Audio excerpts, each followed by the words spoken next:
आप देख रहे हैं आज तक, आपके साथ मैं हूं सईद अंसारी। स्वागत है आपका दंगल में।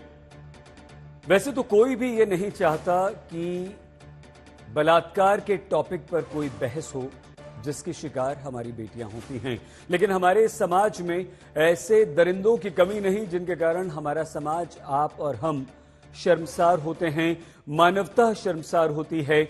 आपका, हमारा, सभी का दिल दुखता है। सरकार और सरकारों पर सवाल उठते हैं, प्रशासन के इकबाल पर प्रश्न चिन्ह उठता है। कोलकाता से ऐसी ही रूह कपा देने वाली खबर आई, जहां एक ट्रेनी डॉक्टर के साथ वहशी दरिंदों ने जो किया उसे सुनकर कोई भी सन्न रह जाए और रह गया। एक लेडी डॉक्टर के साथ पहले रेप किया गया, फिर उसे मार दिया गया, उसे मौत के घाट उतार दिया गया। कोलकाता में इस घटना के बाद तूफान खड़ा हो गया है। डॉक्टर्स में जबरदस्त गुस्सा है, आम लोगों में भयंकर आक्रोश है। इस गुस्से को लेकर डॉक्टर्स ने सड़कों पर उतरकर अपनी आवाज बुलंद की है। हैवानियत की इस घटना ने पश्चिम बंगाल की मुख्यमंत्री ममता बनर्जी को भी सकते में डाल दिया है। लेकिन सवाल तो ममता जी आप ही से पूछा जाएगा, आपसे पूछा जाएगा ममता जी कि आखिर आपके राज्य में ऐसी घटना क्यों हुई? क्या अब अस्पताल में भी हमारी महिला डॉक्टर सुरक्षित नहीं हैं? बीजेपी ने इस मामले में सीबीआई जांच की मांग कर दी। आज इसी ज्वलंत मुद्दे पर हम बहस करेंगे, लेकिन उससे पहले कोलकाता में एक ट्रेनी डॉक्टर से रेप और उसके बाद उसकी हत्या पर हमारी ये विशेष रिपोर्ट।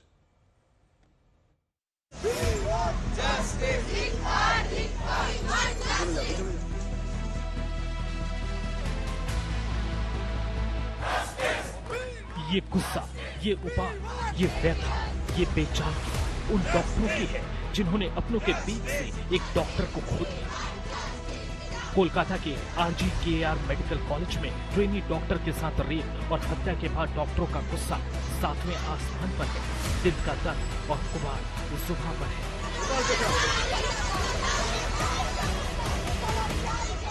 अस्पताल के अंदर ऐसी जो घिनौना जो चीज हुआ है, उसके बाद से पूरी जो पश्चिम बंगाल तथा कोलकाता की सारे डॉक्टर से सारे गूंज उठे हैं। क्योंकि आप देख सकते हैं कि यहाँ पे जितने भी कोलकाता की, साउथ कोलकाता की जितने भी हॉस्पिटल्स के डॉक्टर्स हैं, सारे मिलके यहाँ पे अपनी प्रोटेस्ट जता रहे हैं, काला बैज पहने हुए हैं और जस्टिस के मांग कर रहे हैं। Our major demand is justice to what the crime has happened, and the second demand is we need security to do any duty in our hospital premises. देखिए, हम यही अपील करेंगे कि जो पूरा मामला है वो ट्रांसपेरेंटली सामने लिया जाए। सबको बिठा के, सब डिपार्टमेंट के HODs को, सब स्टूडेंट्स को, सब सीनियर रेजिडेंट को बिठा के एक साथ ये बयान किया जाए कि क्या हो रहा है, क्या डिसिप्लिनरी एक्शन लिया जाए।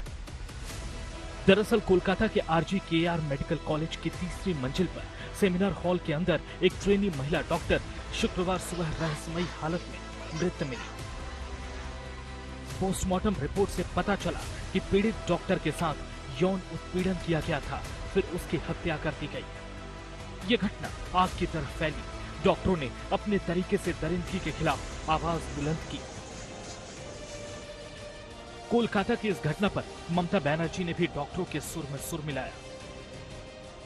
यह मेरे लिए व्यक्तिगत क्षति जैसा लगता है। उनका गुस्सा और मांग जायज है, मैं इसका समर्थन करती हूँ। पुलिस ने भी उनकी मांगे मान ली है। मैंने पीड़ित परिवार से बात की है और उन्हें इस मामले में उचित कार्रवाई का आश्वासन दिया है। पश्चिम बंगाल की CM ममता बनर्जी ने इस मामले में कहा कि जरूरत पड़ी तो आरोपियों को फांसी दी जाएगी। हालांकि उन्होंने ये भी कहा कि फांसी की सजा का समर्थक नहीं है, लेकिन उन्हें कड़ी से कड़ी सजा मिलनी चाहिए। पीड़ित परिवार को भी ममता सरकार पर यकीन है, वो इस मामले में इंसाफ चाहते हैं। লাগতে দিচ্ছি না, রাজনীতির লোক আমাদের অনেক ঝামেলা করছে, অন্য রাজনীতির দলের লোক, আমরা কোনো ছোঁয়া দিতে চাইছি না। না, আমরা সাধারণভাবেই থাকতে ভালো আছি। সব ঘটে গেছে, সেটার জন্য পূর্ণ তদন্ত হয় আর যারাটা সুষ্ঠু বিচার পাই। আমরা মুখ্যমন্ত্রীর উপরে টোটাল সম্পূর্ণ আস্থা রেখেছি। মুখ্যমন্ত্রী যা করবেন। कोलकाता की घटना पर बीजेपी को TMC पर भरोसा नहीं है। कोलकाता में महिला डॉक्टर का शव नग्न हालत में था और दरिंदगी के ऐसे सबूत मिले कि आपकी आत्मा रो उठेगी। इसलिए ऐसे मौके पर बीजेपी ने TMC पर हमला बोल दिया है। शाम के वक्त के बाद आप पोस्टमार्टम नहीं कर सकते, लेकिन यहाँ पर ये लोग पोस्टमार्टम कर रहे हैं, ये हमको सुनने में आ रहा है। हम लोग चाहते हैं कि परिवार ये बोले कि वो प्रिजर्व करे बॉडी, और कल हम लोग केंद्रीय सरकार के कोई अस्पताल से पोस्टमार्टम करेंगे, क्योंकि यहाँ का ये सरकार का स्टेट सिस्टम से अगर पोस्टमार्टम हो तो जो सच्चाई है वो फिर से दब जाएगा, ये हमारा पूरा विश्वास है। एक तो अस्पताल बंद नहीं होने दिया ये लोग, दो पूरा इंक्वायरी शुरू हुआ, मैजिस्ट्रियल इंक्वायरी जिसको बोलता है, कोई भी अननेचुरल डेथ में जो होता है वो किया गया है। इसके बाद हमें आशा है कि जल्दी जो अपराधी है उसको पकड़ा जाएगा। ये बहुत ही शर्मनाक घटना है। डॉक्टर की रेप और हत्याकांड में ममता सरकार ने अब तक कुछ कदम उठाए हैं। एक शख्स को कोलकाता पुलिस ने गिरफ्तार किया है। डॉक्टरों की 11 सदस्यीय जांच कमेटी बना दी गई है। कोलकाता के सीपी खुद इस मामले को देख रहे हैं। वीडियो रिकॉर्डिंग के साथ पोस्टमार्टम किया गया है। पश्चिम बंगाल के health secretary RGKR medical college का दौरा कर चुके हैं। ममता ने भी पीड़ित परिवार से बात की है। ममता बनर्जी ने भी साफ कर दिया है कि इस मामले की केंद्रीय एजेंसी से जांच कराने में उनकी सरकार को कोई आपत्ति नहीं है। बीजेपी CBI जांच की लगातार मांग कर रही है और हम लोग सब मांगते हैं कि CBI इंक्वायरी हो और जो दोषी है और जो ये काम किए हैं, इतना घटिया काम और इतना जो ब्रूटलिटी जिसने इन्फ्लिक्ट किया है, उनके ऊपर उनको आइडेंटिफाई करके उनके ऊपर जो मैक्सिमम पॉसिबल पनिशमेंट हो सकता है उनको फांसी पे देना चाहिए। कोलकाता की घटना ने दिल्ली के निर्भया कांड की याद दिला दी है। समाज की इस गिरती मानसिकता पर आखिर सरकार कहां पहरा लगाए। दरिंदों की उस सोच पर कैसे पहरा किया जाए जिसने एक डॉक्टर बेटी के साथ रूह गंवाने वाली वारदात को अंजाम दिया है। लेकिन इस तरह की घटनाएं हमें याद दिलाती हैं कि या तो सरकार का इकबाल कम हो गया है या फिर पुलिस प्रशासन का खौफ अपराधी और विकृत मानसिकता वाले इंसानों में नहीं है। कोलकाता से अनिर्बन रॉय, सुरेगिन रॉय के साथ आज तक ब्यूरो। हमारे साथ इस समय राधिका खेड़ा जी, रिजू दत्ता जी, सायरा शाह हलीम जी, विनय सिंह जी और आभा मर्यादा बैनर्जी जी हैं। आप सभी को नमस्कार, बहुत धन्यवाद आपका हमारे साथ जुड़ने के लिए। रिजू जी, हम आपसे इस कार्यक्रम की शुरुआत करना चाहते हैं और ये एक ऐसा मुद्दा है रिजू जी जिस पर बात नहीं होनी चाहिए, एक्शन होना चाहिए, कार्रवाई होनी चाहिए। और पार्टी लाइन से अलग हटकर अगर हम बात करें तो एक वो बच्ची जो मेहनत करती है मेडिकल के लिए, डॉक्टर बनने के लिए, नाइट ड्यूटी करती है, बीमारों की तीमारदारी करने के लिए, उनकी सेवा करने के लिए, अगर हॉस्पिटल में रिजू जी किसी बच्ची के साथ इतनी घिनौनी हरकत होती है, दरिंदगी होती है, रूह कांप जाती है और उसके बाद अभी तक सिर्फ एक व्यक्ति गिरफ्तार होता है, सही बात पता नहीं चल पाती है। ममता बनर्जी एक महिला मुख्यमंत्री के होते हुए अपराधियों के इतने हौसले बुलंद हो जाते हैं रिजू जी, रूह कांप जाती है। क्या कमी रह गई? क्यों उस व्यक्ति को या उन व्यक्तियों को जिन्होंने ये घिनौनी हरकत की, ममता बनर्जी का डर नहीं रहा, पुलिस प्रशासन का डर नहीं रहा? हालांकि ममता यह जरूर कह रही है कि फांसी पर लटका देना चाहिए ऐसे लोगों को। रिजू जी। अंसारी जी, थोड़ा वक्त दीजिएगा, बहुत ही सेंसिटिव मुद्दा है। देखिए, ये एक जघन्य अपराध है, इसको और किसी तरीके से हम इसको नहीं कह सकते।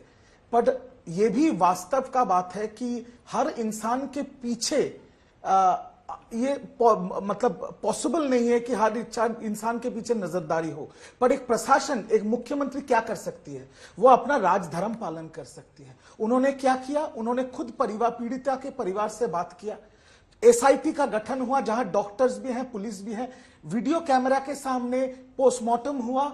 उसके बाद रेप और मर्डर के चार्जेस लगाए गए। 24 घंटा में जो मुख्य आरोपी है संजय राय करके एक व्यक्ति, वो गिरफ्तार हुआ। उसका 14 दिन का रिमांड हो गया और मुख्यमंत्री जी ने खुद कहा है कि हम और पश्चिम बंगाल सरकार फांसी के लिए हम लोग कोर्ट को बोलेंगे। और दूसरी बात, अगर परिवार चाहेगी कि अगर वो हमारे इस पूरे इन्वेस्टिगेशन के ऊपर अगर खुश नहीं होंगे, तो अगर परिवार कहेगी और सीबीआई इंक्वायरी होगा तो उसमें भी हमें कोई दिक्कत नहीं है। इसके बाद अब मुख्यमंत्री ने तो अपना राजधर्म पालन किया, इसके बाद आप मुझे बोलिए अंसारी जी और क्या करना चाहिए? जो लोग आज यहां पर राजनीति कर रहे हैं इस मुद्दों को लेके, जो बीजेपी जिनकी पार्टी में बलात्कारियों की खेती होती है, जो अपने ओलंपिक गोल्ड मेडलिस्ट, क्षमा, मैं आपको रोकना नहीं चाहता था। एक सेकंड सर, मैं खत्म कर लूं प्लीज। मैं आपको बिल्कुल नहीं, मैं एक निवेदन करना चाह रहा हूं आपसे। मैं आपको बिल्कुल, आप जानते हैं हमारी आदत, हम नहीं रोकते, लेकिन ये बहुत बहुत सेंसिटिव मुद्दा है। आपने भी कहा आज हम बीजेपी में कौन बलात्कारी हैं, टीएमसी में कौन बलात्कारी हैं, कांग्रेस में कौन है, इस पे बात ना करके, एक देश की बच्ची है सर, आपकी हमारी बिटिया है वो, हम प्लीज उस पर बात करें। और प्लीज ना, मैं रिक्वेस्ट कर रहा हूं आपसे, रिक्वेस्ट कर रहा हूं, आप प्लीज बात पूरी कीजिए, खूब टाइम लीजिए, बहुत अच्छा काम किया आपने, ठीक है ना, प्लीज, लेकिन ये सब मत कीजिए प्लीज। और मैं राधिका जी से भी निवेदन करूंगा कि वो भी ऐसी बात ना करें, आप पे कोई आरोप ना लगाएं। बात पूरी कीजिए रिजू जी। अंसारी साहब, आपने जो बात किया वो बात आपने जो बात अभी कही, आपकी बातें सराखों पर जो सोशल मीडिया में हो रहा है, जो जमीनी हकीकत पे हो रहा है, आज आपको पता है बीजेपी, सीपीएम और कांग्रेस के कार्यकर्ता झंडे लेके गए थे आरजीकर हॉस्पिटल। वहां पर जो विद्यार्थी है, जो हॉस्पिटल के जो जूनियर डॉक्टर्स है, उन्होंने बोला राजनीति नहीं करने देंगे, उन्हें घुसने तक नहीं दिया। जो परिवार है, आपके निवेदन में आपने दिखाया, जो पीड़िता के परिवार है, उन्होंने कहा हमारा पूरा भरोसा राज्य के मुख्यमंत्री के ऊपर है, हम कोई पॉलिटिक्स नहीं चाहते हैं। उसके बाद भी क्यों पॉलिटिक्स हो रहा है? ये सवाल मैं आपसे पूछता हूं। हम नहीं चाहते हैं, हमने तो जितना करना है किया और जो करना होगा वो भी करेंगे। पर जो विरोधी पक्ष है, अगर उनको सिर्फ इसी मुद्दों को उठा के गिद्ध की राजनीति करना है, तो यह भी तो दुखित बात है, यह भी तो दुख की बात है। ठीक है, हम नहीं चाहते हैं राजनीति, हम चाहते हैं कि बच्ची को न्याय मिले और उनके परिवार को न्याय मिले, पर राजनीति कर रहे हैं विरोधी पक्ष और बीजेपी। ठीक है, विनय जी और आप दूसरे सभी पैनलिस्ट, मैं आपसे निवेदन करूंगा सर कि जब एक पैनलिस्ट बोल रहा है तो आप उसे बोल लेने दीजिए, आपका नंबर आएगा और ऑर्डर से हम आएंगे और सबको बराबर समय मिलेगा। राधिका जी, रूह कांप जाती है सच में, मतलब समझ में नहीं आता। हमारे साथ 3 महिलाएं आज यहां पर हैं, लेकिन मुझे अपने घर की बच्चियां याद आ जाती हैं, और हॉस्पिटल जैसी जगह जहां हम कभी सोच भी नहीं सकते हैं राधिका जी कि ऐसा कुकृत्य किया जाएगा। और रिजू जी, आपने जो पूछा ना, इसके लिए जिम्मेदार कौन है? इसके लिए जिम्मेदार हम हैं रिजू जी, इसके लिए जिम्मेदार आप हैं, इसके लिए हम 5 पैनलिस्ट हैं, हमारा समाज है कि आज भी हम अपने समाज में अपने लोगों को इस योग्य नहीं बना पाए कि वो ऐसी घिनौनी हरकत ना करें। वो एक महिला को एक इंसान की तरह देखें, उसके साथ ऐसे जानवरों जैसा सलूक ना करें, उसकी गर्दन ना तोड़ डालें, उसकी आंखों से खून ना बहा जाए, उसके अंगों पर चोट के उसके गुप्तांगों पर चोट ना पहुंचाई जाए। इसके लिए जिम्मेदार आप और हम हैं सर। राधिका जी, आपको लगता है कि ये मानसिकता हमारे देश में बदलने की जिम्मेदारी आपकी और हमारी है, और क्या आप इसके लिए सरकार को जिम्मेदार मानती हैं? कोलकाता में ममता बनर्जी की सरकार को बंगाल में, और उनके द्वारा अभी तक उठाए गए कदमों से संतुष्ट नहीं है राधिका जी? सईद जी, आप जब ये बात बोल रहे थे तो मेरे रोंगटे खड़े हो रहे थे। महिला होने के नाते मैं थोड़ा बहुत समझ सकती हूँ, क्योंकि जब तक किसी पे घटती नहीं है वो ये बात समझ नहीं सकता, और ये सच्चाई है।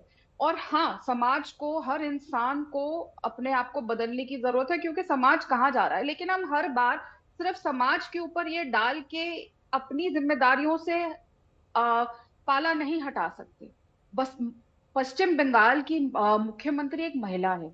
एक महिला मुख्यमंत्री होने के बावजूद पश्चिम बंगाल से सबसे ज्यादा महिलाओं के खिलाफ अत्याचार की खबरें आती हैं और लगातार आ रही हैं। ये कोई ऐसा नहीं है कि ये अभी हो रहा है, इससे पहले नहीं हुआ, ये लगातार होते आ रहा है। बार बार जो बंगाल से ऐसी खबरें आती हैं महिलाओं के खिलाफ अपराध की, वो पूरे देश को शर्मसार कर रही हैं। जैसा आपने भी अभी बताया, रोंगटे खड़े होते हैं और डर होता है कि घर की बेटी का, और सबको डर लगता है चाहे वो देश के किसी भी कोने में हो, जब ऐसी घटना सुनते हैं ना। और इस बार तो ना ही ग्रामीण जगह से ऐसी बात आई है कि ऐसा बहाना हो जाएगा जी ये ग्रामीण इलाके का है, ना इसमें कोई सियासी साजिश वाला एंगल ममता बनर्जी दे सकती हैं। ये उनके खुद के नाक के नीचे ऑन ड्यूटी डॉक्टर के साथ ऐसा हो रहा है। एक बेटी के साथ ऐसे भयानक रेप कर दिया जाता है और उसको मार दिया जाता है। और फिर क्या हो रहा है, जो वो मेडिकल कॉलेज के प्रिंसिपल हैं वो क्या कर रहे हैं, वो उस बेटी पे ही सवाल उठा रहे हैं किस गुनहगार को छुपाने की कोशिश की जा रही है?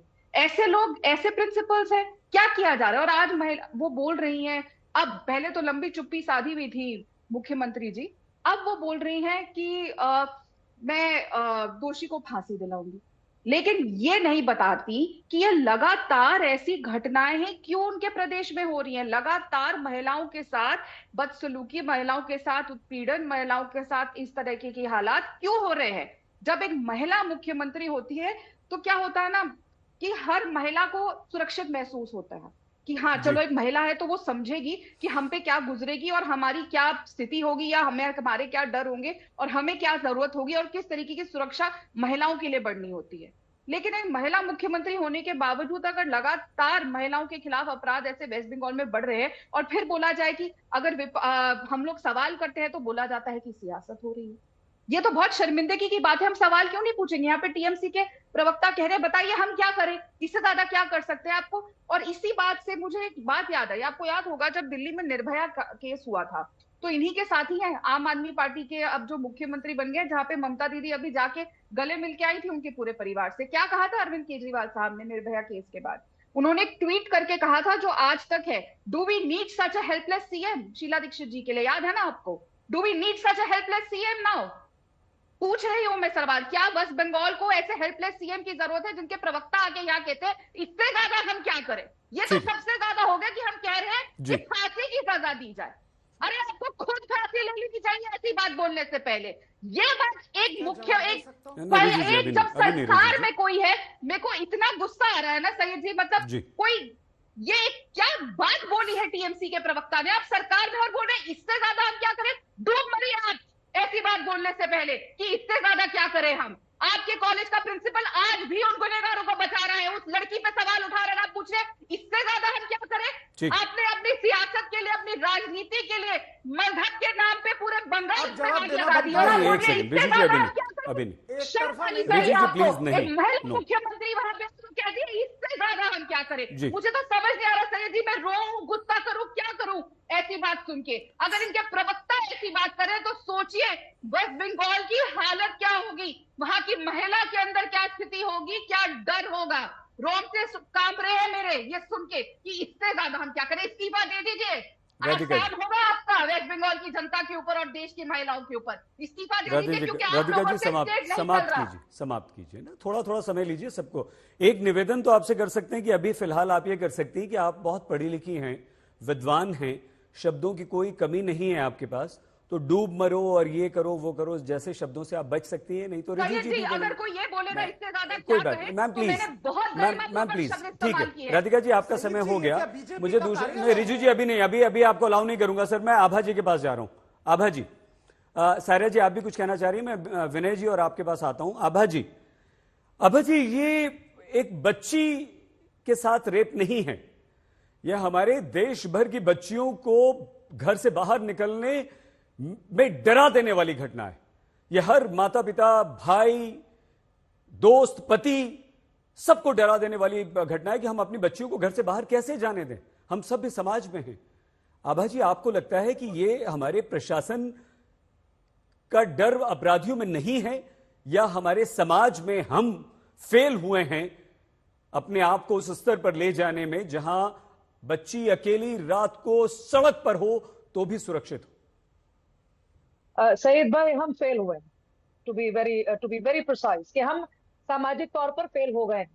अगर इस तरह की घटनाएं 2012 निर्भया, अभी हम सबको याद आया, सबने उसी के बारे में बात करी, हम फेल हो गए हैं क्योंकि ये हैवानियत जो है, ये जो सामाजिक विकृति है, जहां पे बच्चियों को या महिलाओं को सुरक्षित नहीं रख पा रहे हैं हम लोग, हम चाहे प्रशासन है, चाहे सरकार है, जो भी है, लेकिन हमारा समाज, हमारे पुरुष, हमारे ये भाई जो इस तरह की हरकतें कर रहे हैं, कहाँ पे ये मौके मिल जाते हैं? विकृत बुद्धि जो हमारे यहाँ घूम रही है, हमारे बीच में घूमती है, और हम लोग के बीच में इस तरह के लोग घूम रहे हैं, हम लोग क्या कर रहे हैं उसके लिए?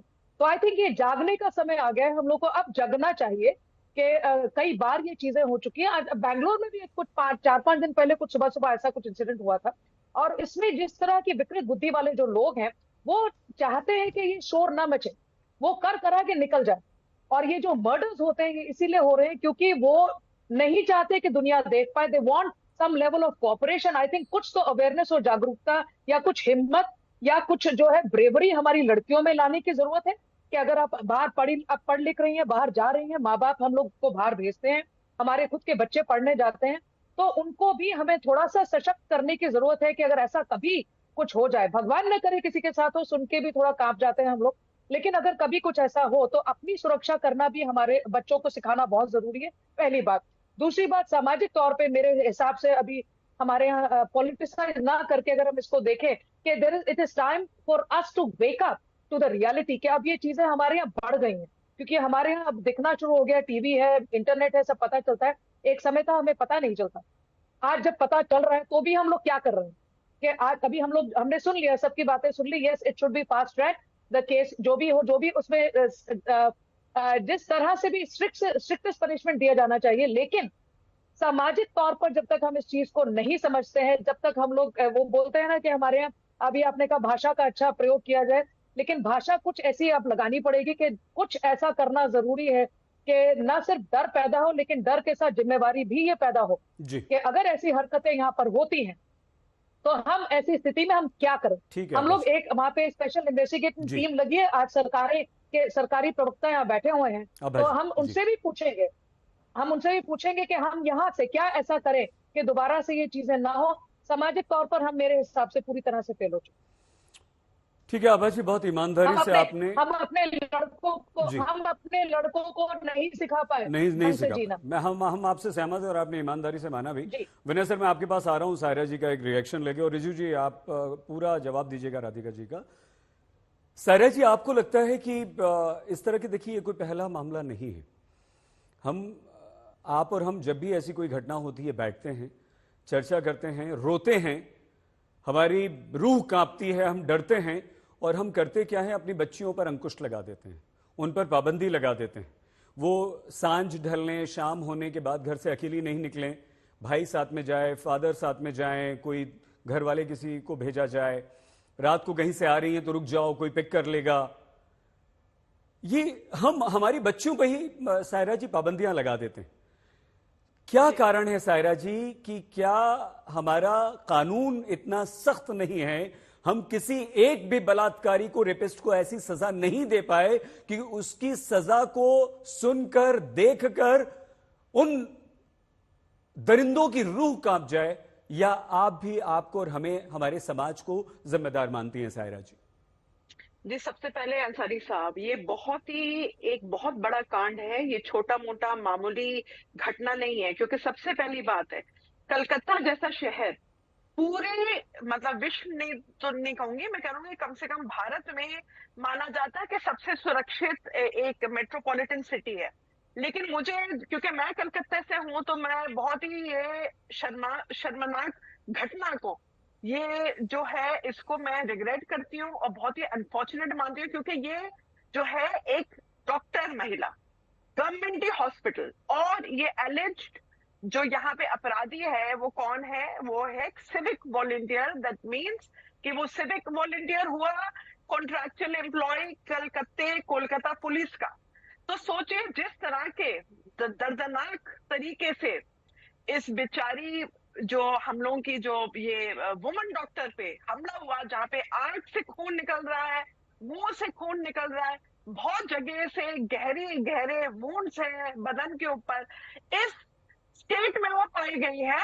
और ये जो एलिज्ड जो अपराधी है वो गवर्नमेंट वॉलंटियर है, मैं कह रही हूँ, कोई ऐसे सड़क पर आ गया नहीं है। तो ये सुरक्षा का भी एक बहुत प्रश्न ये लगाना चाहिए कि गवर्नमेंट हॉस्पिटल पे किस तरह का कानून, किस तरह का जो अरेंजमेंट हुआ है कि एक वुमन डॉक्टर को, जो जूनियर वुमन डॉक्टर पे इतना बड़ा एक जुल्म हुआ है। और यहाँ पर मैं ये कह रही हूँ कि राजनीति जो है, राजनीतिक दल हो या फिर कोई भी सामाजिक संस्था हो, उनका पूरा अधिकार है कि वो जो है एक शांतिपूर्वक तरीके से प्रोटेस्ट करे, क्योंकि ये जो है अभी पश्चिम बंगाल और कलकत्ता की सेफ्टी सिक्योरिटी का मामला है, ये कोई साधारण मामूली घटना नहीं है। मैं कह रही हूँ ये जो है, हम लोग निर्भया कांड की जब बात करते हैं तो मेरा तो है रूह जो है कांप रही है सोच के कि एक पढ़ी लिखी महिला अपने घर की ड्यूटी पर, वो भी सिविक वॉलंटियर के हाथ, जो कलकत्ता पुलिस का एक कॉन्ट्रैक्चुअल एम्प्लॉय है जी, उस पे मैं कह रही हूँ कि ये जो है इस घटना को हमारी जो यहाँ पे चीफ मिनिस्टर साहिबा है वो एक यहाँ पे जांच पड़ताल करे, और ये जो मेन जो अपराधी हैं उनको जल्द से आ रहे हैं जल्द राधिका जी, जल्द से जल्द उनको एक सुनवाई दी जाए, और ताकि जो पीड़ित के जो परिवार रुचि जी वाले आपके हैं पास। उनको किस तरह जी। एक तरह से कभी, क्योंकि देखिए ये जो है उनका मन कभी भी ये जो है कभी भी जो हील नहीं होगा, लेकिन कम बिल्कुल। से कम we have to see that ये जो अपराधी है उनको जी। जल्द से जल्द जो है सुनवाई दी जाए और कड़ी से कड़ी सजा कड़ी से कड़ी पनिशमेंट सजा दी जाए। जी, बिल्कुल यही सही मैं बात। दरखास्त करती हूँ। जी, जी। और कलकत्ता को जो है और सुरक्षित कैसे किया जाए, स्पेशल जो गवर्नमेंटी अस्पताल है, स्पेशल जो गवर्नमेंटी जगह है, और ये अपराधी को तो जी। सख्त से सख्त सजा मैं कह रही सुनाई जाए, बिल्कुल। ताकि एक संदेश दिया जाए समाज में कि आप किसी भी जो है लॉ एंड ऑर्डर के साथ आप जो है खिलवाड़ नहीं कर सकते। ठीक है सायरा जी। विनय सर, एक इस तरह की घिनौनी हरकत होती है, आप और हम बैठते हैं, उस पर चर्चा करते हैं, लोग कैंडल मार्च निकालते हैं, प्रदर्शन होते हैं राजनीतिक दलों की तरफ से, फास्ट ट्रैक अदालतों में केस चलाने की बात होती है, बरसों तक मामला लटका रहता है, कुछ में सजा होती है। आपको लगता है सर कि हम वो संदेश नहीं दे पा रहे हैं, हम अपराधियों में डर पैदा नहीं कर पा रहे हैं, जिससे कि कोई आइंदा आगे से ऐसी घिनौनी हरकत करना तो बहुत दूर की बात है विनय सर, उस बारे में सोच भी ना सके? और आप हमारे समाज को इसके लिए कितना जिम्मेदार मानते हैं? सईद जी, ये घटना पूरे देश को हिला देने वाली है, और ये घटना दुनिया भर में आज चर्चा का विषय है। और देश के बाहर जब चर्चा होती है तो ये नहीं देखा जाता है कि टीएमसी की सरकार है, कि भाजपा की सरकार है, कि पश्चिम बंगाल है, कि बिहार है। वहां ये चर्चा होता है कि भारत में ऐसा हुआ। तो भारत के नागरिक होने के नाते ये शर्मिंदगी का विषय है कि हमारा नाम खराब होता है ऐसे मामलों में। दूसरा, पार्टी लाइन की भी बात हो रही है, इसमें कोई पार्टी लाइन नहीं होनी चाहिए ऐसे मामलों में। समाज का एक लाइन होता है और कानून का लाइन होता है।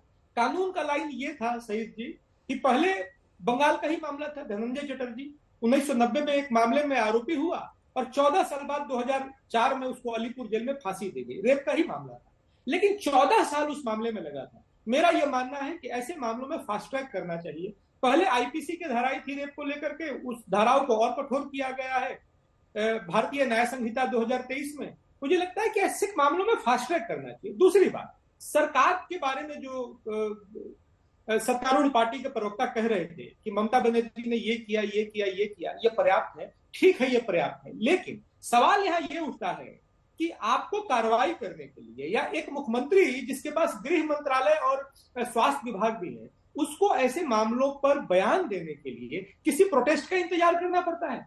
जब लोग सड़कों पर उतरेंगे तब कानून का पालन होगा? नहीं, लोग सड़क पे उतरे या न उतरे, ऐसे मामले अगर होते हैं तो बहुत प्रायोरिटी में उस पर बयान आना चाहिए मुख्यमंत्री का, उस पर साफ उसकी नीति स्पष्ट होनी चाहिए, गिरफ्तारी और आगे की कार्रवाई जो है वैसे ही होनी चाहिए। दूसरी एक बात कह रहा हूं कि एक पॉलिटिकल पार्टी थी, मैं नाम नहीं ले रहा हूं, सब लोग जानते हैं, उसके एक नेता ने कहा कि लड़कों से गलती हो जाती है। भय इस बात का है कि कहीं राजनीतिक परिदृश्य में ये पार्टी लाइन न बन जाए, क्योंकि जिस नेता ने ये कहा उसको माफी मांगनी चाहिए थी बाद में, नहीं तो उसको आगे आने वाली पीढ़ियों को माफी मांगनी चाहिए, उसकी पार्टी को माफी मांगनी चाहिए कि ये गलत बयान था। उस बयान का बार बार जिक्र आता है, तो कहीं ऐसे बयान पार्टी लाइन ना हो जाए, ये इस बात का भय है। दूसरी बात मैं कहता हूं कि ये एक घटना घटी है जिसने हम सब लोगों को अंदर तक उद्वेलित किया है, भयभीत किया है, गुस्सा दिला रहा है। संदेश खाली हाल फिलहाल की घटनाएं हैं। मास रेप्स हुए और उस पर पार्टी लाइन, क्योंकि आपके पार्टी के लोग इन्वॉल्व हैं, एक खास पार्टी के लोग इन्वॉल्व हैं, इसलिए आप नहीं कहेंगे। मैं एक अभी की घटना बता रहा हूं, बगल का देश है बांग्लादेश, वहां पर रेप और मर्डर्स हो रहे हैं माइनॉरिटीज के साथ, हिंदुओं के साथ। यहां पर मैं उस मानसिकता का जिक्र कर रहा हूं कि आपको लगता है कि हमारी अपीजमेंट पॉलिसी के खिलाफ है, इसलिए हम उस पर बोलेंगे नहीं। ये बहुत घृणित है शहीद जी। और एक समाज के नाते मुझे लगता है कि राजनीति से ऊपर होने की जरूरत यहाँ इस मामले में है कि ये मामला जब हो तो न देश देखा जाए, न जात देखी जाए, न जमात देखी जाए, न राजनीतिक पार्टी देखा जाए, न अपना देखा जाए, न गैर देखा जाए। आप महिला मुख्यमंत्री हैं तो एक महिला की तरह सोचिए, मैं पुरुष हूं तो मैं अपनी बहन को उस जगह पर रखकर सोचूं, अपनी माँ अपनी बेटी को उस जगह पर रख करके सोचूं, तो मुझे लगता है कि शायद हम न्याय कर पाएंगे। नहीं तो हम पार्टी लाइन पे जब डिस्कस करेंगे तो बहुत घृणित एक मानसिकता का हम परिचय देंगे और एक ऐसे मामलों को हम बढ़ावा ही देंगे। इसमें कठोर होने की जरूरत है। और ये मामला कोई भी हो, कहीं का भी हो, कितना भी रसूखदार हो, छोटा हो बड़ा हो, ऐसे मामले जब आते हैं तो एकदम स्पष्ट हमारा रुख होना चाहिए। और जब सामाजिक राजनीतिक जीवन में है तो और ज्यादा रुख स्पष्ट होना चाहिए और किसी विरोध प्रदर्शन का इंतजार हमको नहीं करना चाहिए कि ये मामला जब विरोध प्रदर्शन होगा, जब चर्चा में आएगा, तब हम इस पर बयान देंगे। बिना विरोध प्रदर्शन के भी कानून का इकबाल तभी मजबूत रहेगा जबकि बिना विरोध प्रदर्शन के भी राजनीतिक पार्टी के नाते आप उस पर बयान देंगे, आपका रुख स्पष्ट होना चाहिए। हमें लगता है रिजू जी और राधिका जी, आप दोनों ने विनय जी की बात सुनी और उनकी बात को थोड़ा सा मानते हुए आज हम बात करें। रिजू जी, आपने बड़ी अच्छी बातें की थी और जो कार्रवाई हुई है वो वाकई तेज हुई है। ममता बनर्जी की फांसी वाली बात का तो सभी समर्थन कर रहे हैं, लेकिन आपने कहा ना कि क्या करें, हर जगह पुलिस लगा दें क्या? संभव नहीं है, बिल्कुल नहीं है। लेकिन आपकी ये बात रिजू जी हमें भी ठीक नहीं लगी। हम नहीं लगा सकते, ये सच्चाई है, लेकिन हम वैसा माहौल तो दे सकते हैं। हम वो डर तो अपराधियों में पैदा कर सकते हैं रिजू जी। और मैं सिर्फ बंगाल की बात नहीं कर रहा हूं, मैं पूरे देश की बात कर रहा हूं, विभिन्न सरकारों की बात कर रहा हूं, किसी की भी सरकार हो देश भर में। आपको लगता है कि हम वो डर पैदा करने में नाकाम रहे हैं रिजू जी? अभी तक तो सड़क पर, अभी तक तो बच्चियों को उठा के ले जाया जाता था, उनका अपहरण करके इस तरह की घिनौनी हरकत की जाती थी। अब तो वर्क प्लेस पर यह हो रहा है, और वो भी हॉस्पिटल में। रिजू जी, आपको लगता है कि हमें कहीं ना कहीं सरकार और सरकारी प्रतिनिधि होने के नाते आपको जिम्मेदारी लेनी चाहिए? अंसारी जी, अब थोड़ा बोलने दीजिएगा। जिम्मेदारी हम लेते हैं, पर आपके पैनल में कुछ लोग हैं जिनको पूरा बात शायद पता नहीं है, शो में आने से पहले शायद पता नहीं किया। मैं उनको बता देता हूं कि जो मुख्य आरोपी गिरफ्तार हुआ है 24 घंटे के अंदर में, उसको फास्ट ट्रैक कोर्ट में ही दिया गया है केस को। उसको 14 दिन का जुडिशियल कमांड, जुडिशियल कस्टडी मिला है और उसके बाद पश्चिम बंगाल सरकार फांसी की मांग कर रही है। पहला बात। एक नंबर, जो लोग आज विनय जी ने कहा कि किसी एक नेता ने कहा था लड़के हैं, गलती हो सकती है, गलत बयान था, 100% गलत बयान था। वैसे ही और एक नेता थे बंगाल के, बहुत बड़े मुख्यमंत्री थे, जब एक डॉक्टर, यहां पर एक डॉक्टर का बलात्कार का बात हो रहा है ना अंसारी साहब, तो एक डॉक्टर अनीता दीवान का जब बानतौला जैसे क्षेत्र में गैंगरेप और मर्डर किया जाता है, तब के मुख्यमंत्री कहते थे ऐसा तो होता रहता है। आज की मुख्यमंत्री ऐसा नहीं कर रही है। आज की मुख्यमंत्री के मंत्री और एक सांसद आज उस पीड़िता के घर पे बैठे हैं। अभी जब मैं बात कर रहा हूं, शोभनदेव चटर्जी और सौगत राय, मुख्य आरोपी 24 घंटे में गिरफ्तार हो चुका है। सीपी पुलिस खुद बैठा है आरजीकर हॉस्पिटल में, मुख्यमंत्री खुद फॉलो अप कर रहे हैं और हम फांसी की मांग करते हैं। और अगर परिवार कहे कि सीबीआई इंक्वायरी चाहिए, उस पर भी हम आपत्ति नहीं लगा रहे। देखिए, 1 मिनट रोकना पड़ रहा है, कोई बड़ी खबर इस समय आ गई है। ब्रेकिंग न्यूज ये है कि कोलकाता में महिला डॉक्टर की हत्या के मामले में आरोपी को 14 दिन की पुलिस कस्टडी में भेज दिया गया है। रिजू जी, अपनी बात पूरी कीजिए प्लीज। थोड़ा मुझे बोलने दीजिए ना, ऐसे एक तरफा होने से मुश्किल हो जाता है। मुझे चारों को जवाब देना है, थोड़ा सब्र कर लीजिए सर। अब मैं आता हूं आखिर में हमारे बीजेपी के जो प्रवक्ता हैं। मैं राजनीति नहीं करना चाहता, पर उन्होंने यहां पर बहुत ड्रामे किए, बहुत मगरमच्छ के आंसू उन्होंने गिराए।